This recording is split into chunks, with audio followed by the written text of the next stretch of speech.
My mind is a part of God's. It is very holy.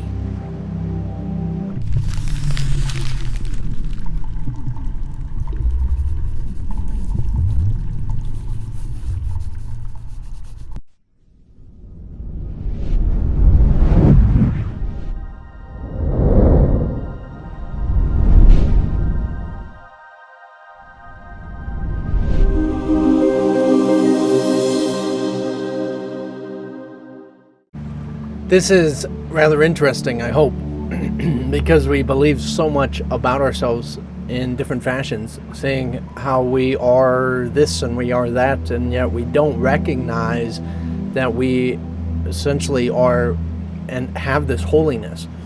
Now, taking in that idea of I am very holy, we might have the different ideas of what holiness means, and you might think of something that needs gentleness, something that means respect.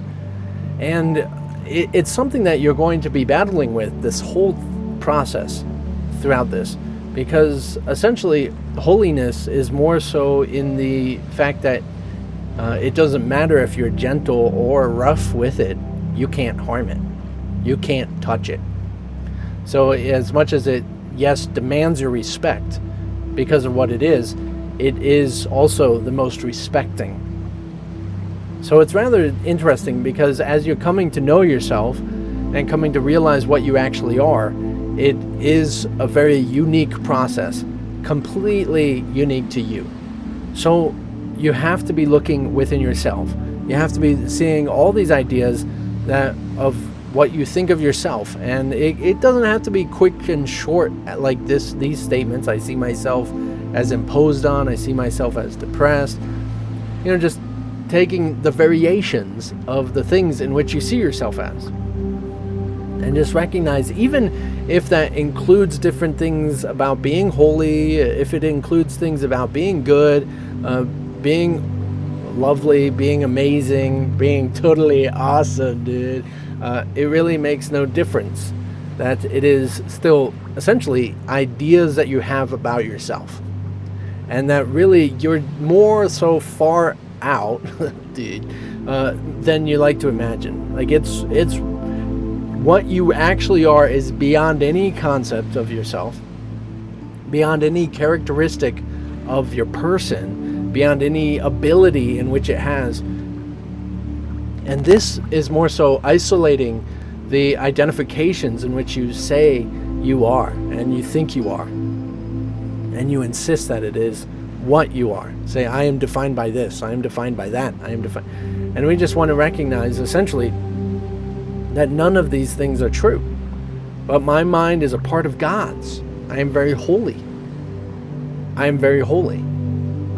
When I think of that word now, I used to think of holiness as having to do with like temples and this utmost respect where you have to, bow down to it, and you have to, you don't even touch these things, you don't even touch them.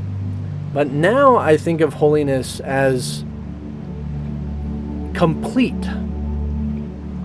a sense of being complete, and that to discover and know myself as holy is also a recognition that I am complete.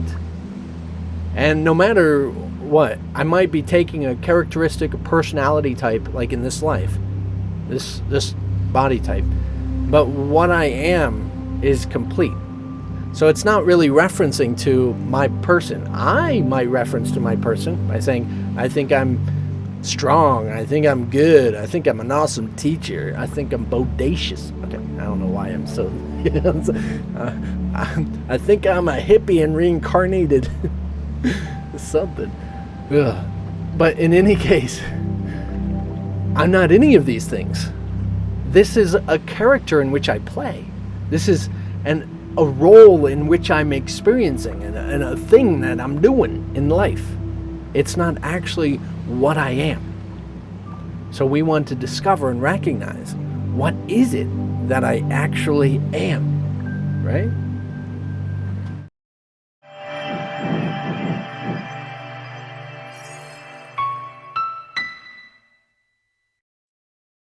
Of course, we talk about it and we've said things about it, we've hinted to it, pointed to it, but we want to really experience it, right? We want to get into the mucky experience of it and not actually just think of it conceptually.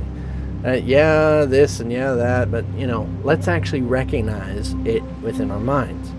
So like I said, this does seem like a really strange battle going on in our minds. It's natural to be saying, yes, but it is true, and how can I be holy because I'm guilty of this, and I'm ashamed of that, and I'm this type of person, and I can't be holy until I lose weight, and I can't be holy until I do this better, or I earn this much, or something.